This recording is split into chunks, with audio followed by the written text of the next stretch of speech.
All right, it's time now to take a look at what's making international headlines around the world and making a buzz online as well. Of course, James Creedon is here with MEDIAWATCH, having a few computer problems, I sense, well, yes. over there, but we can manage. Always. We can manage. It's good to see you, James. You're talking about our top story tonight, which, of course, is Greece. It is staying in the eurozone. A lot of people are asking, though, if it's had to pay too great a price. Alexis Tsipras, the Prime Minister, has gone back to Athens, where he must convince lawmakers and indeed the country that they must swallow more austerity, draconian austerity measures, they're being called around the world. Now, Greece has kind of come off as the I suppose, the under guy here, you know, the one that's really getting punished. Germany, though, is being seen as the villain of the piece. Well, it's true. Basically, a lot of the buzz online today has been very critical of Germany being seen as the key enforcer of these bailouts, of these rather draconian bailouts.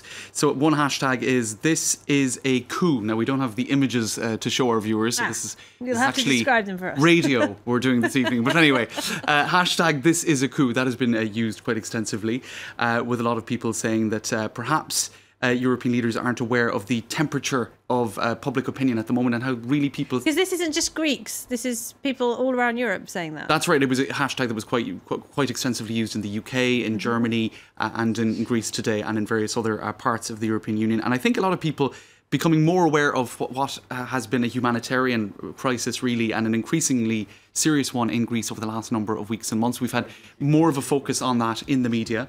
And that is creating a certain degree of compassion.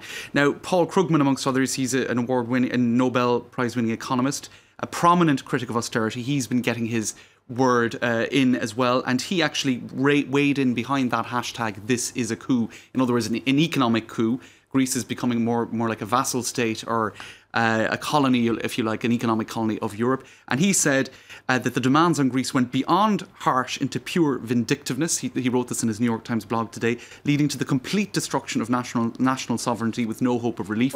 It's a grotesque betrayal of everything the European project was supposed to stand for. Well, quite that, because they've had to. The Greeks have had to hand over 50 billion euros worth of assets, and I read that equals to 25% of GDP.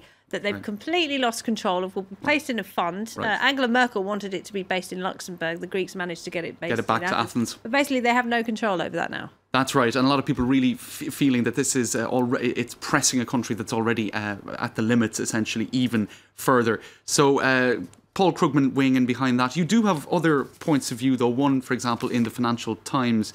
What a load of nonsense. If anyone has capitulated, it is Germany, wrote Gideon Rachman. Angela Merkel. Indeed. The German government has just agreed in principle to another multi-billion euro bailout of Greece, the third so far. In return, it has received promises of economic reform from a Greek government that makes it clear that it profoundly disagrees with everything that it has just agreed to.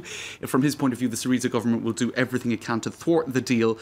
And if this is a German victory, I would hate to see a defeat, says one opinion in the Financial Times. Now, elsewhere in the Financial Times, there was one point of view that contrasted with that, saying that this is the most intrusive economic supervision programme ever mounted in the European Union. And I suppose what's extraordinary about this as well was to see that the referendum that was put to the Greek people last week, that this is a complete about-turn. Well, that's the irony. I mean, if you can use that word. 2 weeks ago, the austerity package was not as harsh as it is now. Right. And now, 2 weeks later, because of all the fiscal problems in Greece, the banks have been closed, the banks are running out of money, the terms are harsher. That's just the way the market works. So some people are saying that Syriza's whole strategy of marching in there and saying we're going to get what we want and what we need has backfired quite badly on the Greek people. That's right. And indeed, I think it could have just been negotiations exhaustion as well. Exhaustion from the length and the duration of these negotiations. If you have to sit in a room for 16 hours going over exactly the same points, at some point somebody is going to crack. And indeed, a bit of insight into that was provided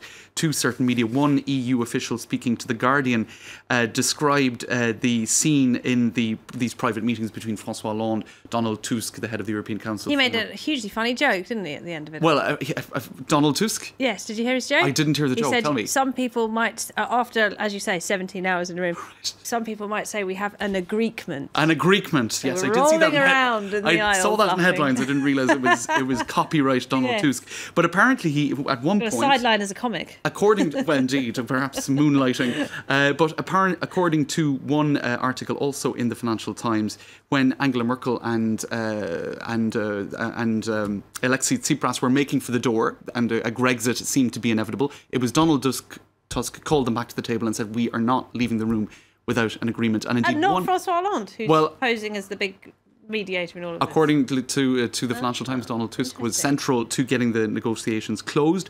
And one EU official speaking to The Guardian described what happened to Alexei Tsipras as almost like waterboarding. In other words, he was put under immense pressure to back down on his requirements, and it does look like that's what happened. Of course, the big question now on the lips of everyone, and indeed on a lot of social media comments, is can it be put into effect in Greece? Will he be able to deliver on this deal? There's going to be massive opposition to it. He certainly has a very unenviable job, that one. Indeed. All right, James, thank you very much indeed. James Creedon there with Media Watch.